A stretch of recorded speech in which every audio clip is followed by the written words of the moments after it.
Hello, everybody, and welcome to the VO Dojo 21 Questions. I'm Tish Hicks, the Master Sensei of the VO Dojo here in Burbank, California, and I am so excited to have Chris Anthony Lansdowne here, who you might know as the voice of Barbie, among her many other accomplishments over the many years she's been a professional voice actor. I thought it was absolutely brilliant to have you here at this particular moment. And thank you for being here. Um, You. I'm honored to be asked. I really am. It's always fun making new friends and talking and chatting and just being girls and talking about stuff. yeah. Hi, Chris. Yeah. Well, you ready to start the 21 questions? I'm ready to start. Wait, I must say though, 21.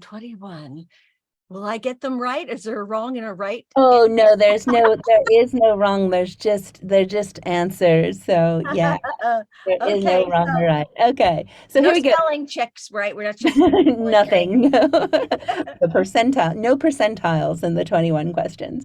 Yeah, no, we'll just ask them and Hey, see what answers come out. you go. So here's the first one. What is your one word check-in today? If you had to just summarize where you're at right this moment, in one word, what would it be? Gratitude. Gratitude. Beautiful. Gratitude. Yeah, Where, always gratitude for me. It's like the minute I wake up, I go, okay, I'm thankful for this, I'm thankful for that, I'm thankful. It leaves no room for you to say, oh, I'm not happy about this. You just start thanking for what you got for me. yeah, beautiful. Where are you from? I am from originally I was born in Pennsylvania, when I Pennsylvania, and I was 5 years old with my family when we moved up to California. So one of five siblings, and yeah, we moved here for my father, his work, and so we left Pennsylvania, came out here. We moved to Escondido, California. Mm-hmm. Escondido's not too far from where I live now, maybe two Yeah, hours. where do you live now? I live in Woodland Hills, California. Beautiful Woodland Yeah, Hills. That's where I I go love Woodlands. kickboxing. Yeah. Well, I've kind of given this away, but where would we know your voice from? Let's see. Yeah.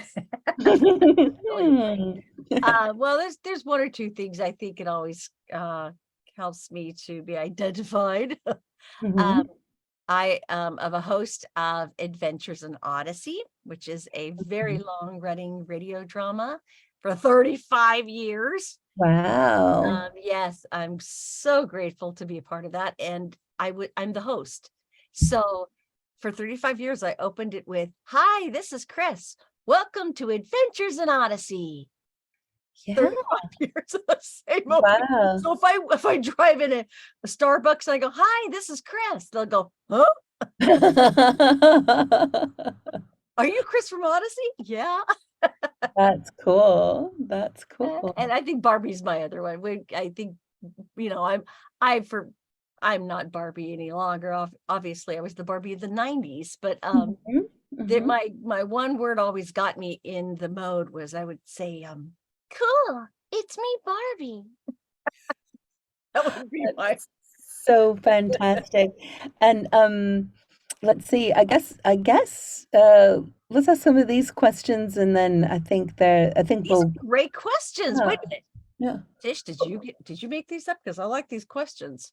Yeah, no, it's just Huh. the idea is to get a sense of who you are and how long have you been doing VO? Oh my gosh, this will give away a lot. 40 years. Wow. When I was in my 20s. Yeah, so it's been a long journey. I'm Hmm. so grateful. I've seen the times change from the earlier days to now, and when they had cassette tapes and reel to reels and MP3.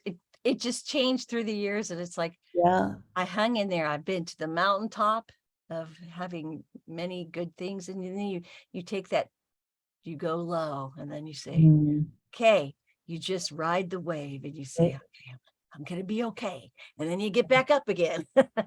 Yeah, yeah. Well, that's one of the things we say at the dojo. It's your sustained, successful voiceover career, and that it is something that you can do from when you're very, very young to as long, like, I think of June Foray, like Yes, until ma'am. you're She, woo, 100 years old, right? Yeah, yeah. she's a little firecracker. Yeah, I enjoyed. Did you get to work with her? I think very little, but it was like Mhm. I wasn't in the same room. We were on the same show, but different rooms. So, Oh, right, but right. she was a legend, when you work in voice work, it's I started when I was just very young, and I wanted to be a on camera actress. That was my goal. It was to be seen, and I wanted to be on a sitcom. I wanted to be the Lucy or Carol Burnett. That's the kind of thing I loved. But I'll tell you, you sit in a room full of glamorous girls, and everybody's just wanting that one part to be so Mhm. high, pick me. And I thought, I can't do this. It just was so stifling to me. And so when I got into voice acting, it was like, woo, I was free as a bird. I didn't have to look a certain way. I didn't have to wear my hair a certain way. I'd be Mhm. doing no grandma, oh, here's I'm a grandma. And Mhm. I'd be doing bugs and crazy characters. And I thought, I never look back. I don't want to be on camera anymore. I want to be on these crazy characters. Yeah, yeah. Well, who's your current representation team? Or you can interpret that question. Who's your current team? Who My gets, agent, you mean? yeah, agent, or interpret that as you will, because we always have a lot of people who get us through the day. Yes. Well, Yeah. okay, get us through the day. Well, that's a whole That's a whole nother thing. By Yeah. the way, if you guys don't know Tish, she's the warmest, sweetest person. I couldn't wait to do this interview with her because she's lovely. Okay, got that done. Because I was looking so forward to doing this with you. All right. I will stay on the trail. So first of all, my husband, who I adore, he's put up with me for 38 years. And Mhm. he's a very talented man. He was a singer-songwriter for many years, and I met him in a club. Oh my gosh, I had a waitress job, and I went and met him. And here I was I had one little waitress job first time, and I'm carrying my tray, and I'm, trying to make tips and things, and I was terrible. And there he was on stage singing acoustic guitar, playing his originals. And I was trying to make a living by doing like voices, because I thought that's how I'm going to make money. I was losing money because I could never count back change. And he was on stage, and I heard him sing, and I went, oh, is he good? And he says, why is the waitress making all this noise back there? She says, like, the whole room is loud with her voice, and I'm up here singing. I'll never forget this. And he goes, excuse me, over the mic. He goes, trying to sing up here. And I said, excuse me, trying to make a living back here in the room. And it was like the whole audience went, oh. And guess what? He says, why don't you come up on stage and you could entertain up here? I went, fine with me. I put down that tray, went on stage, sang some crazy little I'm a Little Teapot song in a different voice. The audience liked it. He went, hmm. He asked me out for a date, and we've been married 38 years later. Wow, that's brilliant. That's excellent. Sorry, that was a long answer. I didn't No, the foundation. know. And who's your agent? Oh, well, that's my husband. My agent is Avio Talent, Mhm. with Sandy Schnarr and Peter Excellent. Verano and Peter Yeah. Sanchez. And I love them. I've been with them for over 30 years. So Wow. I'm very connected. When I like somebody, you have to literally, kick me out before I'll go. Because I love them, and they know me, and Yeah. they're been with my career for a lot of years. And I had an earlier agent, Nancy Washburn, in San Mhm. Diego, who I just adore. And I'm a very spiritual person. So God has got me out of bed and put me to bed every night. So Mhm. he's very important to me. And Yeah. I'll tell you, So it's not all about the career. yeah. It's about put everybody on your plate. Yeah. Excellent. That's a beautiful, beautiful interpretation of your team. That's really Thank you. powerful. Yeah. And then on a technical side, what is your setup? What is your setup at home? Very simple. I'm very simple. Um, like I said, I started at the beginning of time where it used to be you go to your agent and you audition there and you do all that. But I work from home. I have my favorite mic is my 416, my Sennheiser. I can never say it. Sennheiser. Sennheiser, yeah. 416. My husband built me because he's a carpenter now. He's an awesome carpenter. He built me all these panels and it's just beautiful. It's like it's my little area to record, and I Mhm, feel very creative in it. But it's not a big fancy booth or anything like mhm. that. Awesome. My sound is probably not the best. It's somewhere in between, Mhm. and or maybe it is good. I don't. No one's ever complained, so I don't know. But Yeah. I cannot operate a whole bunch of things. I am not technical at It's all. it's it's interesting of being of the generation that we came up on when we didn't need to know anything. We just came and said Oh, the words. So I remember my booth director was Everett Oliver at the time. Loved yes. him. He would tell me, Chris, it's okay, it's enough. It's enough. Okay. Focus. He'd always get me kind of in place to what I needed to do. And he'd say, get out of your head and start, do it this way. Now you direct yourself. That, Exactly. that's hard because there's nobody to say, don't do it 600 times. 3 is enough. Yeah, you really it really is it requires that we do everything. It's really true. Yeah. Well, let's hear your VO origin story. How did you get started? You said you got started when you were young, but what was your origin story? My origin story. Well, I love that word. Sounds very, very good. Um, Again, I did start out wanting to be on camera, where Mhm. I wanted to pursue the acting on, like I wanted to be in a sitcom. I wanted to be, a comedic actress. And literally, when I got my very first agent, I went into her office. I might have been 18 years old, and green as all get out. I sat there in front of her and Nancy Washburn, wherever you are, she's San Diego.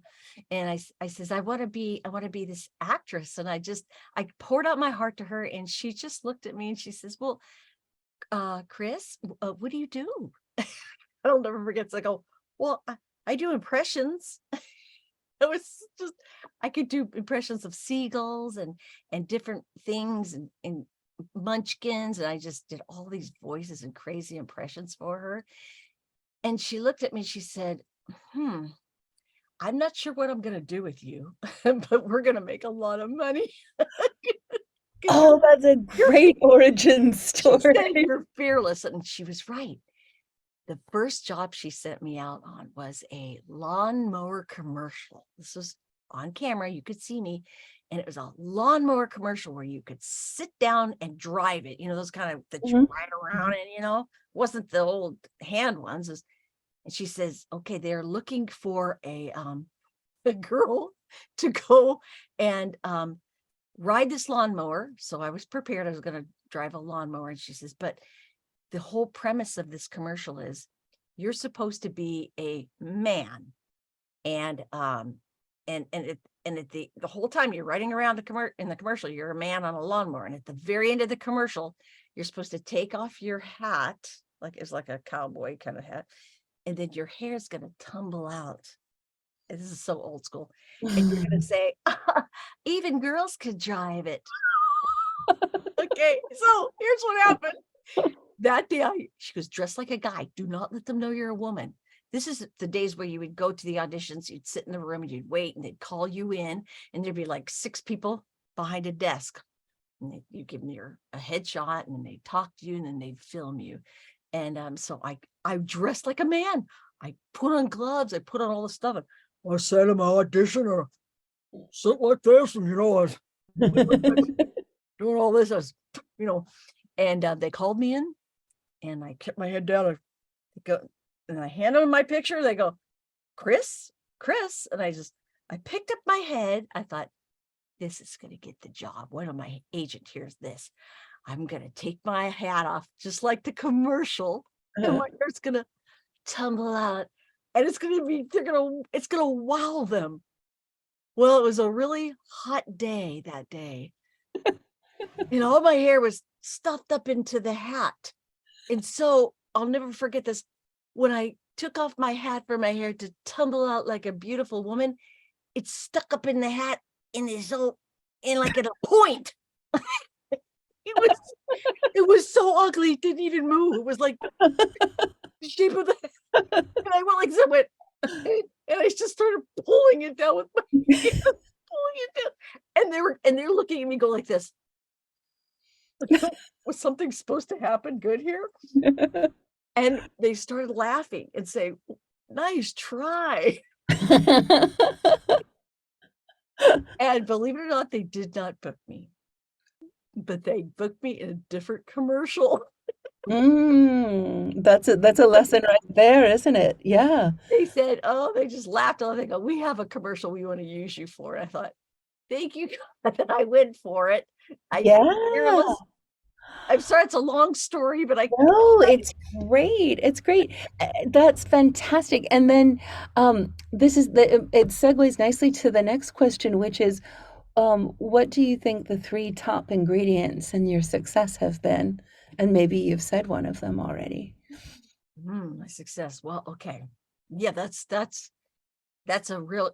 easier for me to think about, because one is being grateful for everything, every job I've ever done.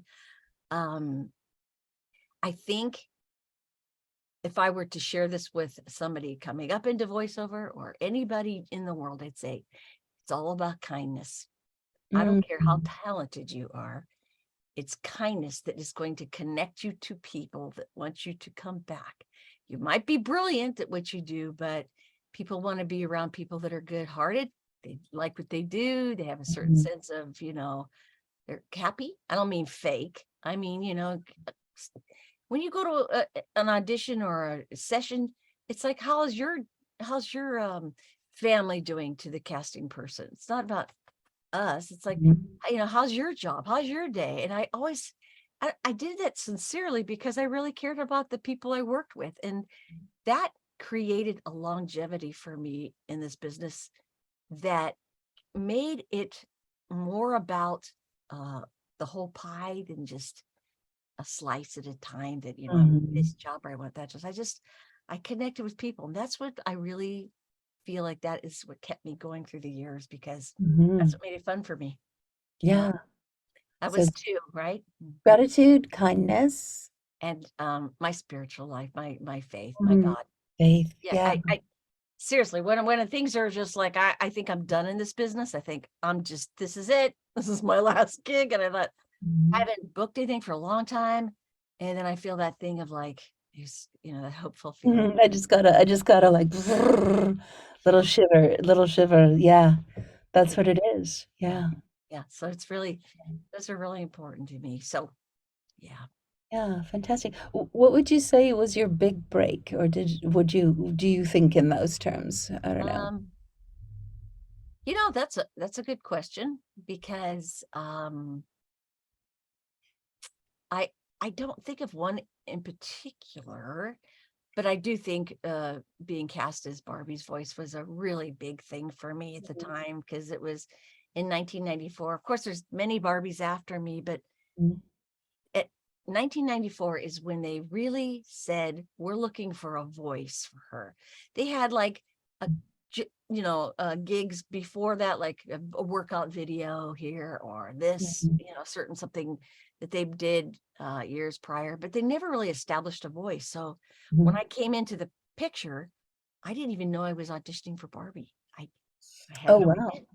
I didn't. And I'm not going to bore you with a long story, but it was really during a very intense time when the earthquake happened in Northridge, California. It was 1994. And I was ready to go to Mattel the next day and audition for this mystery doll. And earthquake happens. I'm not going to any audition, right? I mean, it was Oh my enough, goodness. it was enough to where your stuff's falling off the walls, and you're not Right. Oh my God, that's so dramatic. It was. And I said, in my brain, I'm thinking, guess I'm not going to my audition. Like, who's thinking about that, right? And I said, well, Mattel was in El Segundo at the time, and they were maybe like 45 minutes away, maybe an hour. So it's like they weren't in like the intenseness we were experiencing. So I called this as obviously this is going on, because I knew, to be responsible. Mhm. The director said on the phone, he goes, could you just audition on the phone? Because we'll Oh, know. We'll wow. basically know if you're kind of in, the right sound for us. I went, okay. So I sat on the floor. I said, what do you want me to say? I'm a little nervous, but I'll do my best. I thought it was just a baby doll, right? He says, why don't you say, well, hi, this is Barbie. Welcome to McDonald's. You look cool. And I went, okay, what McDonald's, Barbie? I went, Barbie. He said Barbie. And she didn't really have a voice. So I was going to come up with something. And I remember little girls, they like sweet, they like best friends. I wanted her to be not hip cool, but just sweet. So I went, hi, it's me, Barbie. You look cool. Welcome to McDonald's. And I went, it just came out of my mouth. Okay, that's it. And he said nothing. Tish, he said nothing. I thought, okay, well, it was worth a try. And then he said, can you come down to Mattel tomorrow? I went, oh, okay. I went the next day, 7 people in the booth, waiting to hear what I was going to do. I did the same thing. He hit the talk back button, went, can you come to work tomorrow, Barbie? I went, I had no idea what that meant, because it was the beginning of 8 years of hundreds and hundreds of toys. Wow. Everything that talked was her super talk Barbie and dentist Barbie and teacher Barbie. And then we did roller skates, talking watches, talking CDs, you named it, on and on. And so the way I started every session to get in my mode for her was the way I auditioned. Hi, it's me, Barbie. You look cool. That's exactly how I started every session, because it got me in that Yeah. same frame that I got the job with. And wow, sorry, my story's Yeah. long. I No, apologize. that's an amazing, that's so many layers of amazing. That's an amazing. It's like Yeah. it's still a dream to me. Yeah. Again, you ride the wave and you're grateful, but then it changes and Yeah. things change, and you can't hold on too tight, because it's not really just yours. Right. It's your season of time to do that. And And how has it been having the season come back? Like have so you much been fun. enjoying it? Have you gotten to be involved, or how's that worked for you? It has been really fun and strange, because during the time when I was doing Barbie's voice, I really wasn't supposed to tell anybody at the time, during those years, that I was her Mhm. voice, because they wanted Barbie to be Barbie. They didn't want to have face Ah, to go right. with it. They wanted that mystery, the Barbie. Mhm. That was Mattel's baby. And so I did a lot of years of not being able to tell what I, of Wow. course, that later on I did, but now that I that season of time was that real soft and best friend and really sweet time. Then they did hipper, cooler Barbies, and Mhm. they that was a whole different, era that came. Mhm. And the movie is not, it's not my sound. Uh, Right. but I will always know that I was It's part of it. I was the beginning of her talking. Yeah. I think to myself, when I watched the movie, I thought it was such a great movie too.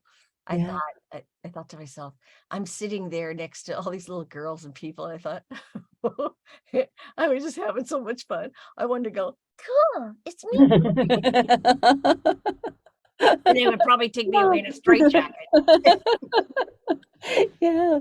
Well, this is amazing. So that was your big break, and the lawnmower job was your first thing. How long from starting VO to making your full living in VO? And I know it was a different landscape.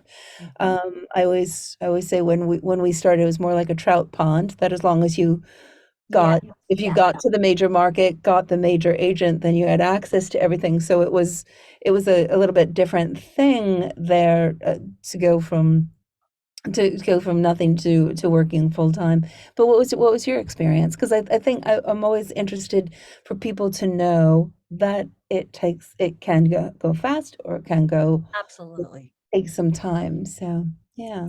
You know, and I do say this all the time. The jobs that you're doing, the survival jobs, the jobs that help you on your journey, and they supplement, when you're not working VO. Um, I really believe in my heart that there is a purpose to every job you ever do. Hmm. And I think, and I tell this to people all the time, if you're working in a McDonald's and you're working in a drive-through window, you're interacting with people, that's part of your skills. That's you're learning something. If you're in a clothing store selling clothes or whatever you're doing, it's it's part of the journey. So just know everything you do is going to be it's going to be used in some way. And Hmm. I do think back about in my early 20s.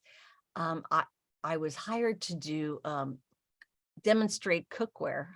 Hmm. So great The because original explainer video, right? well, these were live performances. They Right? at the time they would set you up a little stage, and they had these pots and pans, and you cook on them and you burn eggs in them, and it slides right out, right? And I remember thinking, I'm an actress. Why am I selling pots and pans? And I thought, okay, if I'm gonna do this, I'm gonna do this, the best I can. I remember taking those eggs and burning them in the pans, showing they slide, blow them up in the air, and it became like this whole comedy. I could not have learned more from any job than I did with this one, because this job taught me to improvise. It taught me to be fearless and talk to all kinds of people. I can't tell you that it was the training of training for me. And I was never afraid to get on a stage after that.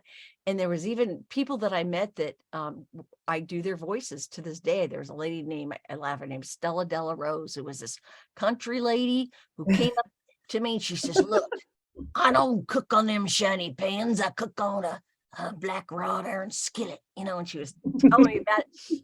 And I'm looking at her going, wow. And she had like these overalls on. She had like a black belt, her tooth.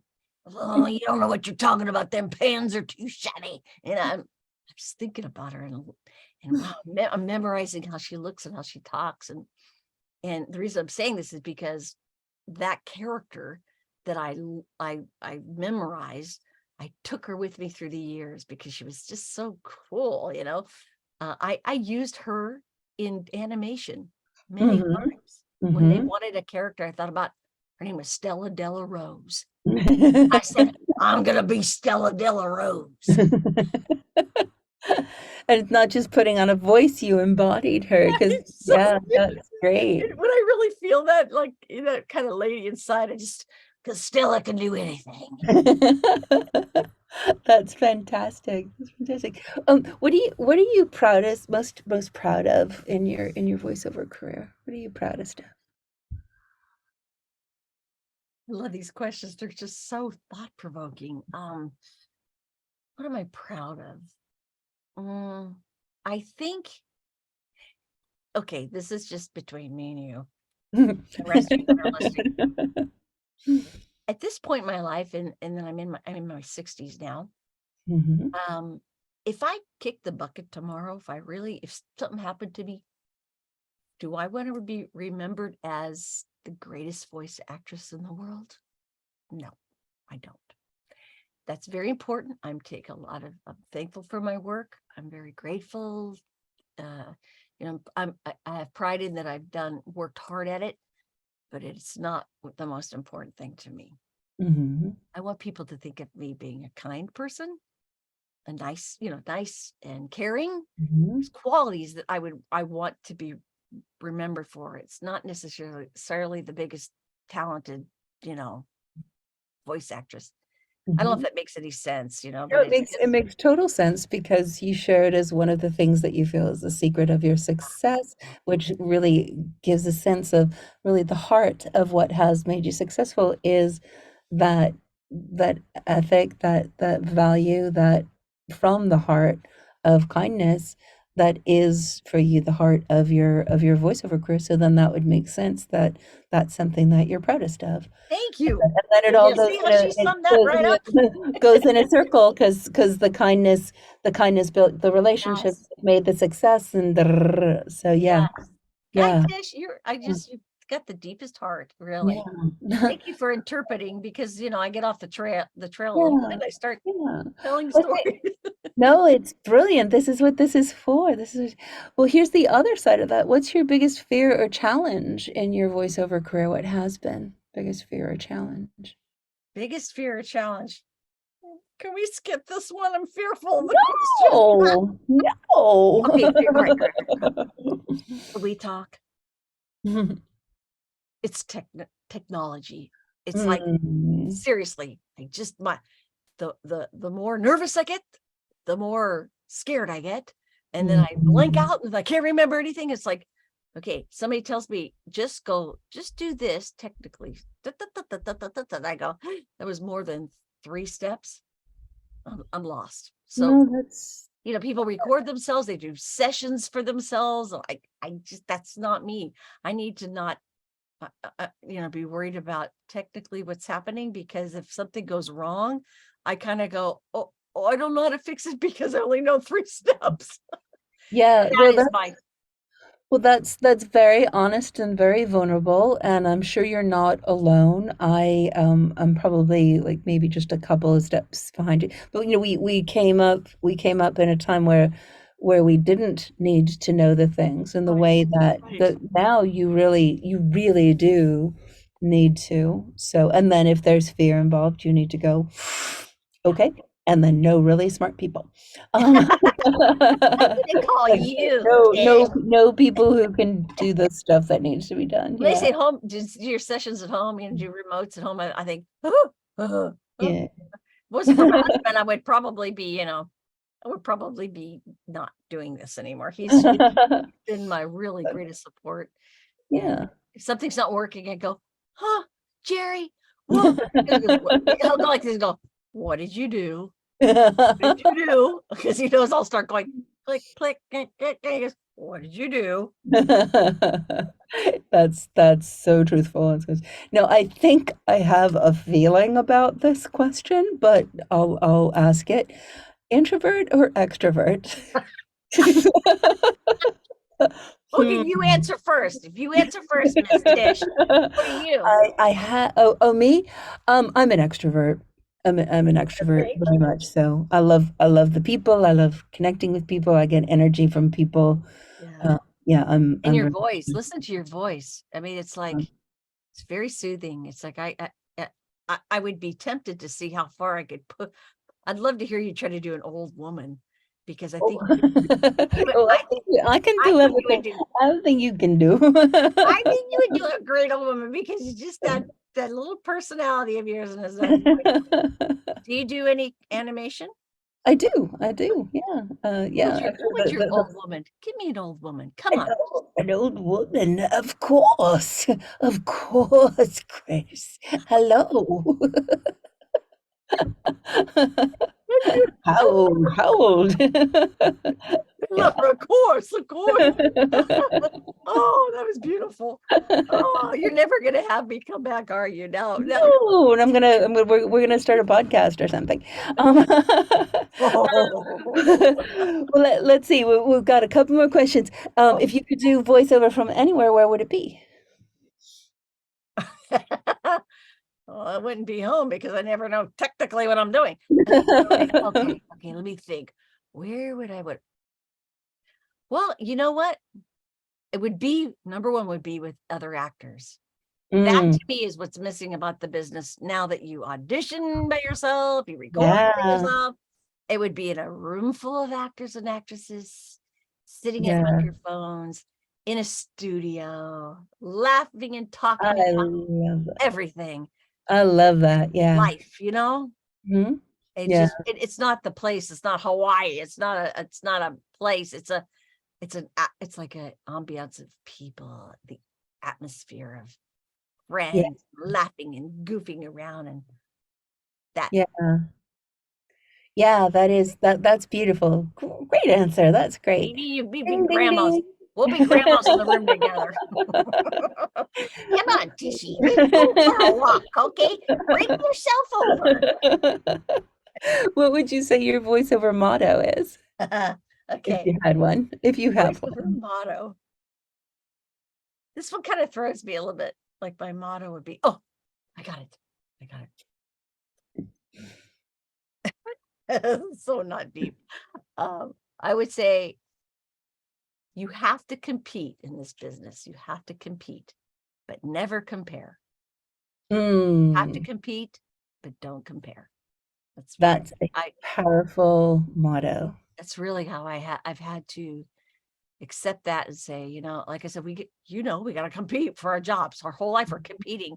But the minute you take your eyes off and you go, oh, did you see what she got? She got that part. Or it's like, oh my gosh, I want to do that. It's like you start doing this thing where it's like you're never looking at your own plate of food and being satisfied with what you're eating because you've got a meal, and you just got to be focused on what you have, be grateful, and don't always long for somebody else's gig. If it was Mm, meant for you, it would be yours. You would be doing it. So if you waste your time by just being envious or jealous, or mm. you wanting to get what somebody else has. If it was yours, it would have been yours. So Wow, that's that's powerful too. that's Yeah. like Yeah. And what is a typical voiceover day for you these days? I know it's a lot different than when we started and you're talking about, oh, I went to Santa Monica. We used to drive to Santa Monica all the time. that. Oh Now my gosh, I used to nobody goes to Santa Monica. Yeah. But get in your what's it? car. I even go back to usually the Thomas guides. Now some of you are like, what? What is that? These are these books with maps on them. And you go, gotta get my Thomas guide because you have an audition on Third and Vine or something. And you go, okay. Page uh, 151, D4. Okay. Yeah. Um, but what so is your much younger. day what is your day like now? Okay, now it would be I get up. That's it. No, Ta-da! don't you love her laugh?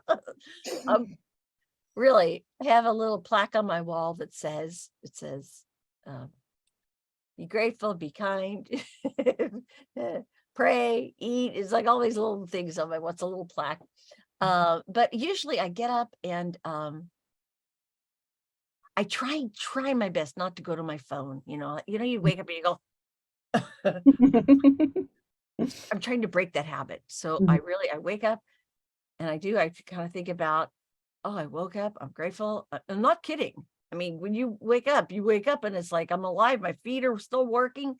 And then I usually wait to go and look at my email. My email usually is like everybody. It's going to tell you, if you have any auditions or stuff. Usually there's something there, and I start to kind of think about uh, when's a good time during the day, because I try to be organized with my agenda and stuff. But yeah, I do hit my auditions sometimes early in the morning, because we all do that. We try to avoid um gardeners and things. You go mhm, real early or you go real late. I've been finding myself doing a lot of my auditions really late at night. mhm, mhm, That's kind of important to do because everybody's quiet. There's no bogs, dogs barking. It's like mhm, I've been getting into this late night thing of just doing my auditions. And mhm. it used to be the mailman would come by and I'm screaming and yelling, and he's going, "You okay in there? You okay?" But yeah, some days are more activity and some days aren't. And I always feel like when it's a real busy day, work it hard. When Hmm. you're not there, don't go, oh no, there's nothing here. Just go, this is my little rest period. So Hmm. you kind of ride the wave a little bit. Yeah, I don't know. I think that's something that's a little bit different too. That I think when we started, it was like, okay, you did all the work, and then you just did what came at you. And now we really have to run our businesses entrepreneurially. We have to go, what are Mhm. we working on? That's one of the, I think you've done a brilliant job of um, taking the experience that you have as the voice of Barbie and really, even though it may be you've been part of the legacy, you've made it your own. Oh, And like, thank oh, you.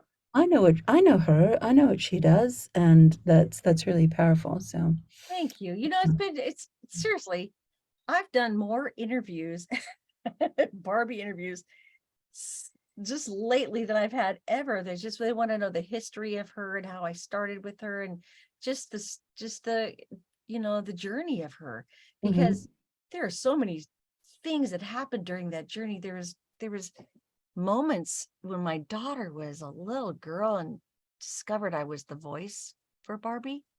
She was so into Barbie, loved her Barbies. And somebody said, Kelsey, do you know that your mom's Barbie's voice? And Kelsey goes, oh, what? It was like, short there's circuit. no Santa Claus, honey, and your mom is Barbie.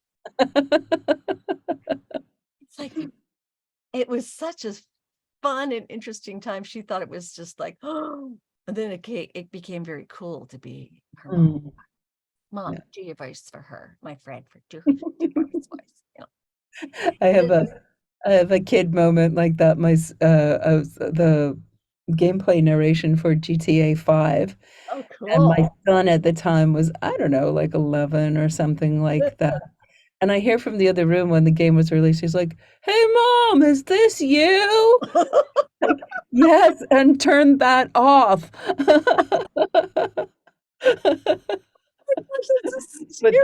there was some street cred there for middle school street cred. Oh, oh, that is so good. Well, I'll tell you, it's been really a blast being able to revisit all my Barbie stuff, my Yeah. Barbie days, because we did so many toys, and each toy had a story.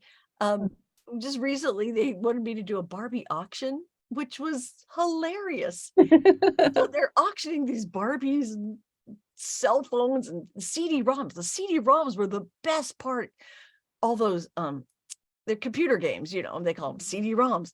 And this year they inducted um Barbie's fashion designer into the World Video Game Hall of Fame. I Oh, mean, wow. and that was my first game, and I thought to myself, I'm going to be in the Hall of Fame. Well, not That's cool. really, just my voice maybe, um, but it was really cool because that was a computer it was breaking new ground. It was Mhm. huge. What the girls could do, they'd go on the computer, because there was no computer games for girls at the time, and you would design Barbie's clothing, right?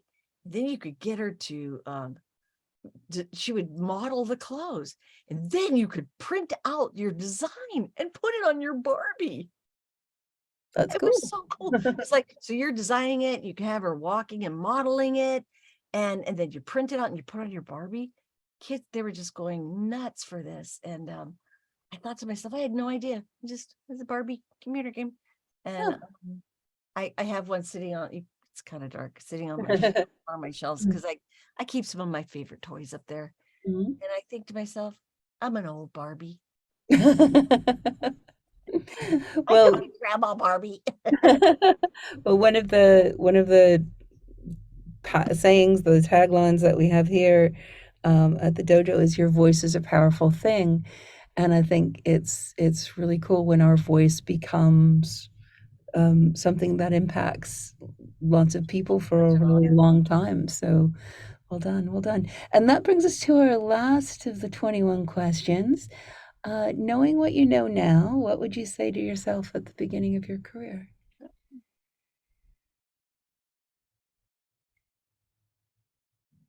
What would I say to myself now?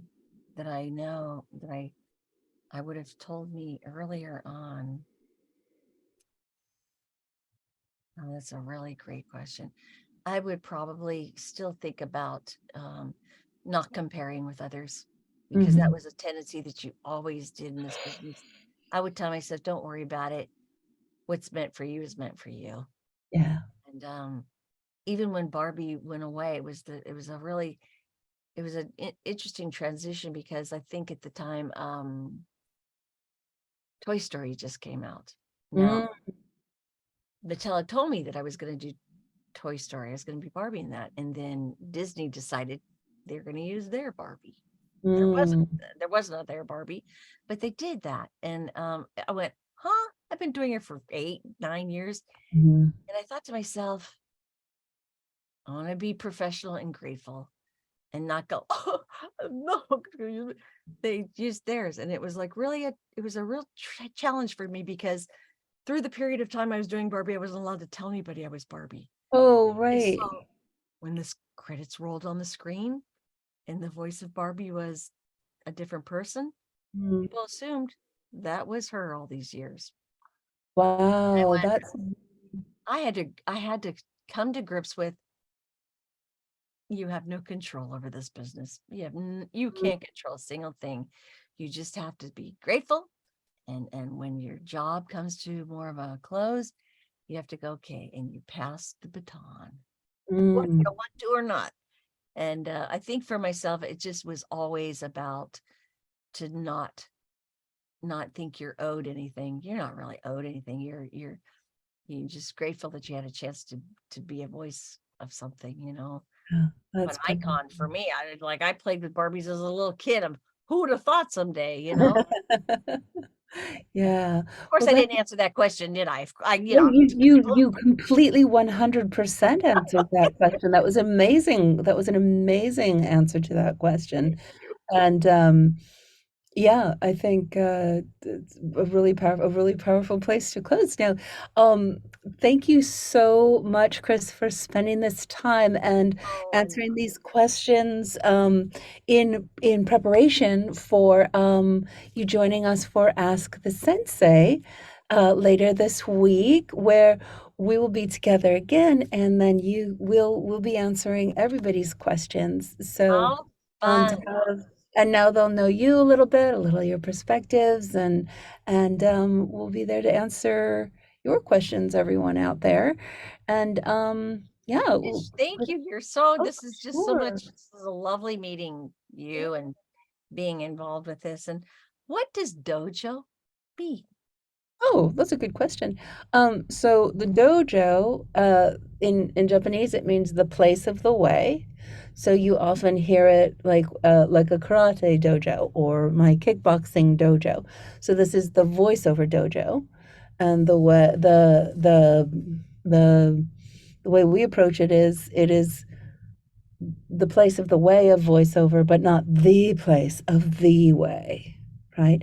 It's the place where you learn the ways of voiceover and it becomes part of your life and part of your journey. And it's an ongoing journey, just like practicing a martial art, right? Very good. I love that. And also very much about the mind, body, spirit aligning and being a powerful warrior of a powerful warrior of the light, right? You being that's what it takes. So to do this work, to do it well, to do it truly, to do it for a long time, it requires all of those things. And I think it allows us to get to the truth of who we are.